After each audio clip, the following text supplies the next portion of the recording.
নমস্কার বন্ধুরা, আজকে আমি তোমাদের সাথে শেয়ার করব হচ্ছে কাঁচকলার বড়ার তরকারি। তার জন্য দেখো এখানে আমি একটা বাটির মধ্যে মুসুর ডাল ভিজিয়ে নিয়েছি। এবার এটা আমি বেটে নেব। আর অন্যদিকে আমি দুটো আলু কেটে নিয়েছি। আর এখানে নিয়েছি 3 টুকরো আদা আর 8-10 কোয়া রসুন। আর এখানে দুটো কাঁচকলা আমি কুচিয়ে এইভাবে সেদ্ধ করে নিয়েছি, এটাও আমি বেটে নেব।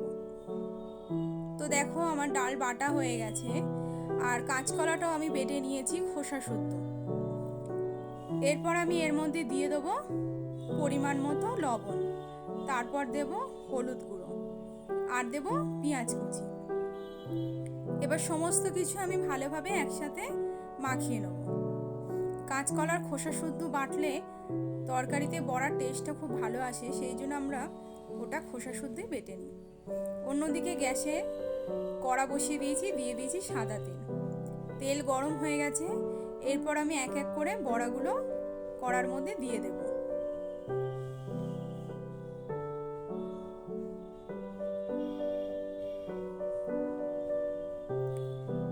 আমার এক পিঠ বড়া ভাজা হয়ে গেছে, অন্য পিঠ ভাজার জন্য আমি বড়াগুলোকে উল্টে দেব। আর এভাবেই আমি বড়াগুলো উল্টে পাল্টে লাল লাল করে ভেজে নেব।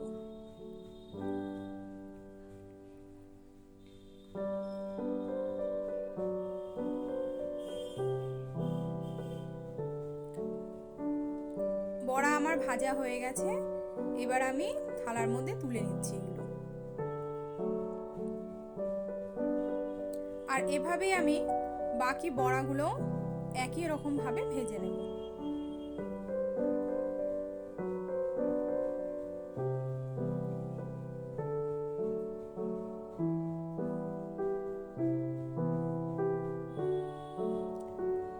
বড়া ভাজার তেলের মধ্যে আমি দিয়ে দেবো আলুগুলো আমি ওই তেলে ভালোভাবে লাল লাল করে ভেজে নেব। তো দেখছো বন্ধুরা, আমার আলুগুলো প্রায় ভাজা হয়ে গেছে। এবার আমি আলুগুলোকেও তুলে নেব।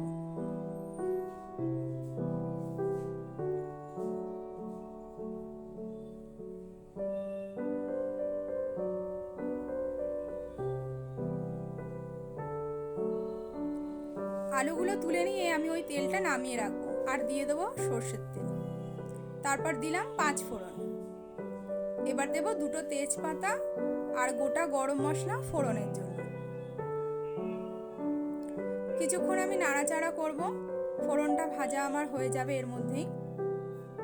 দেখো ফোড়ন থেকে আমার একটা ভালো গন্ধ বেরিয়েছে। তারপর আমি এর মধ্যে দিয়ে দেবো 2টো বড় সাইজের পেঁয়াজ কুচি। পেঁয়াজ কুচিটা আমি তেলের মধ্যে নাড়াচাড়া করে পেঁয়াজটা একটু ভাজা ভাজা করে নেব। আর যতক্ষণ এটা ভাজা ভাজা হয় আমি এইভাবেই নাড়তে থাকবো। এখন পেঁয়াজ আমার ভাজা হয়ে গেছে, দিয়ে দিলাম আদা রসুন বাটা। তারপর দেব এর মধ্যে জিরে বাটা। তো আদা আর জিরে আমি পেঁয়াজের সাথে একটু ভাজা ভাজা করে নেব, যাতে এর থেকে কাঁচা গন্ধটা বেরিয়ে যায়। এরপর দেব একটা টমেটো বাটা। টমেটোটাও আমি পেঁয়াজ রসুনের সাথে ভালোভাবে নাড়াচাড়া করে নেব।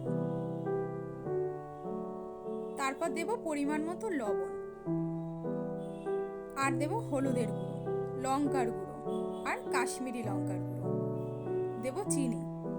তো সমস্ত মশলাটা আমি ভালোভাবে নাড়াচাড়া করতে করতে কষিয়ে নেব।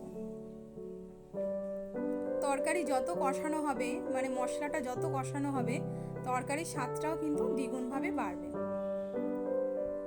এরপর আমি ভাজা আলুগুলো এর মধ্যে দিয়ে ভালোভাবে কষাতে থাকবো, যাতে আলুর মধ্যে সমস্ত মশলার ভেতরে চলে যায়।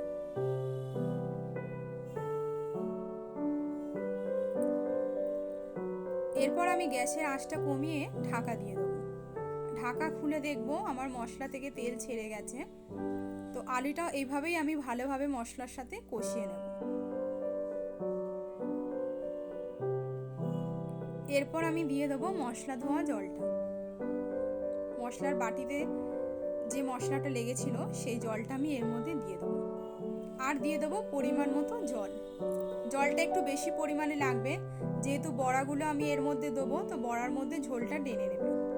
এবার ঢাকা দিয়ে ঢাকাটা খুলে আমি দেখব যে আমার আলু সেদ্ধ হয়ে গেছে।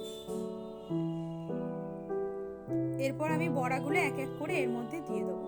তো বন্ধুরা, তোমাদের যদি আমার ভিডিও ভালো লাগে তাহলে বেশি বেশি করে লাইক করো, কমেন্ট করো, শেয়ার করো আর সাবস্ক্রাইব করতে একদমই ভুলো না। সাবস্ক্রাইব করে আমার পাশে থেকো।